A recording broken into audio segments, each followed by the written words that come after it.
Press के बंधुओं का मैं स्वागत करता हूं, खुशामदीद करता हूं। मैं अपने सारे सीनियर और एमएलए कलीग्स के साथ बैठा हुआ हूं। एक बहुत ही इम्पोर्टेंट टॉपिक पे आपको बहुत शॉर्ट नोटिस में हमको बुलाया है और आप सब इस शॉर्ट नोटिस पे हमारी प्रेस कॉन्फ्रेंस को कवर करने आए। मैं आप सबसे पहले आप सबका शुक्रिया अदा करता हूँ। वैसे तो आज आप सब ने देखा, आज असेंबली का आखिरी दिन था, 5वां दिन था, और जिस प्रकार से आज हाउस में, असेंबली में, सदन में ऑनरेबल स्पीकर की तरफ से बिहेव किया गया, असेंबली को कंडक्ट किया गया, वो बहुत ही निंदनीय है। हम उसकी मजम्मत करते हैं और हम ये मानते हैं कि जम्मू कश्मीर की असेंबली की हिस्ट्री में आज का दिन सबसे डार्केस्ट दिन माना जाएगा। एक काला चैप्टर असेंबली के इस इतिहास में ये माना जाएगा। मैं सीधे सीधे विषय पे आता हूँ।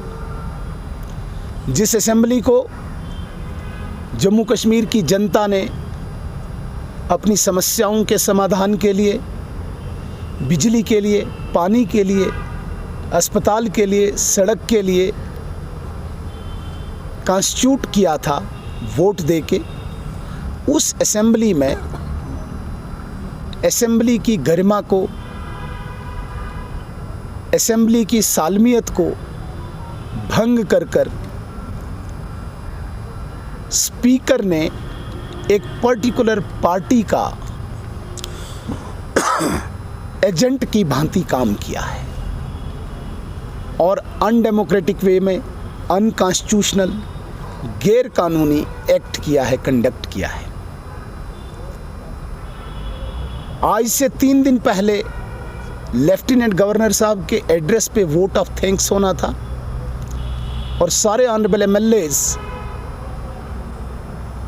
सरकार के किए गए प्रॉमिसेस के अकॉर्डिंग अनुसार अपने अपने क्षेत्र की समस्याएं लेके आए थे, लेकिन नेशनल कॉन्फ्रेंस की मानसिकता, जो अलगाववादी मानसिकता है, सेपरेटिज्म की जन्मदाता है, अपनी मानसिकता का परिचय दिया, प्रदर्शन किया और एक गैर कानूनी रेजोल्यूशन लाके असेंबली की गरिमा को, मर्यादा को भंग किया। जिस रेजोल्यूशन के ज़रिए इन्होंने स्पेशल स्टेटस रेस्टोरेशन पर डायलॉग की डिमांड की, और बदकिस्मती ये है कि उस स्पेशल स्टेटस को स्पीकर ऑफ द असेंबली बाहर प्रेस में कहता है कि ये रेजोल्यूशन जिसमें स्पेशल स्टेटस मांगा गया वो 370 की डिमांड है। स्पीकर खुद मोहर लगा रहा है, एक स्पोक्स पर्सन नेशनल कॉन्फ्रेंस का बन के।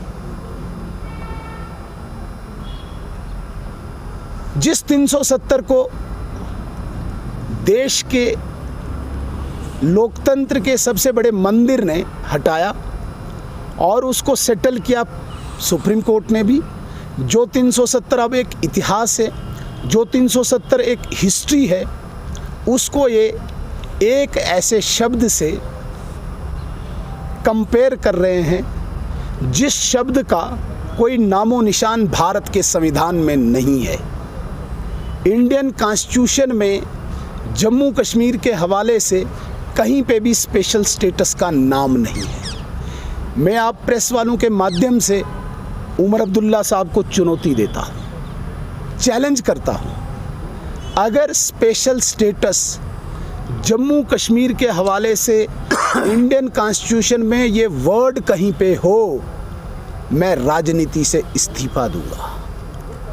और जिस स्पेशल स्टेटस को लेके स्पीकर 370 को इंडिकेट करता है, उस 370 को दर्शाया गया है ये एक टेम्परेरी प्रोविज़न है, जिस टेम्परेरी प्रोविज़न को 5 अगस्त 2019 को ख़त्म किया गया। उसके बाद वो टेम्परेरी प्रोविज़न ख़त्म हुआ। अब जो ये स्पेशल स्टेटस की बात कर रहे हैं, मैं आपको वाज़ा करना चाहता हूँ, ये स्पेशल स्टेटस कौन सा मांगना चाहते हैं आप प्री 5 अगस्त 2019 देखिए और जो आज ये डिमांड करते हैं। प्री 5 अगस्त इनका जो स्पेशल स्टेटस था वो 1931 से शुरू होता है, शेख मोहम्मद अब्दुल्ला से शुरू होता है।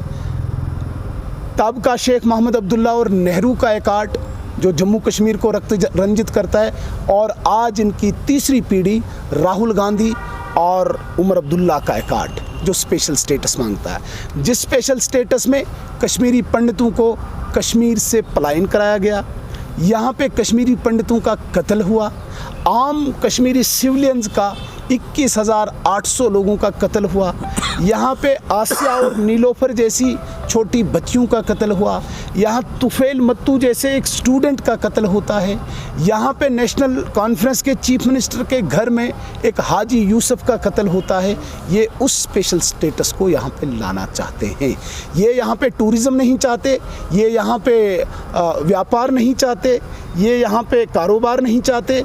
ये यहाँ पे 5 अगस्त के बाद जिस प्रकार से एक आम आदमी को बेनिफिट्स मिले हैं, जिसमें 5 लाख का हेल्थ इंश्योरेंस मिला है, जिसमें यहाँ पे राशन मिला है, जिसमें पेंशन मिला है, ये उसको नेगेट करके दोबारा से स्पेशल स्टेटस के नाम पे यहाँ पे वायलेंस पैदा करना चाहते हैं, स्ट्रीट वायलेंस पैदा करना चाहते हैं, जो भारतीय जनता पार्टी नहीं करनी देगी। अब अंत में जो मैं आज कहना चाहता हूँ, आज जिस प्रकार से स्पीकर ने एक्ट करके हमारे ऑनरेबल एमएलएज को मार्शल आउट किया, हमने एक पैरेलल असेंबली बाहर लगाई, लोगों की आवाज़ उसमें हमने उजागर की, मीडिया के ज़रिए पूरी असेंबली की कार्रवाई हमने चलाई और वो आपने भी कवर की। मैं आपके चैनल्स के माध्यम से ये चेतावनी देता हूँ, आप इस पैरेलल असेंबली को लाइटली नहीं लीजिए, और अगर आपका इसी प्रकार का बिहेवियर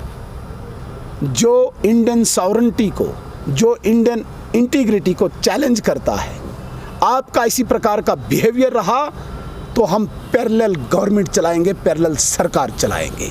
ये मैं आपको चेतावनी देता हूँ यहाँ से आपके चैनल्स के माध्यम से।